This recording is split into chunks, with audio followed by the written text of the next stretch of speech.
गणनायकाय गणदैवताय गणाध्यक्षाय धीमहि गुणशरीराय गुणमण्डिताय गुणेशानाय धीमहि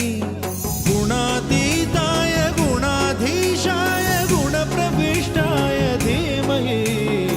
एकदन्ताय वक्रतुण्डाय गौरीतनयाय धीमहि गजेशानाय भालचन्द्राय श्रीगणेशाय धीमहि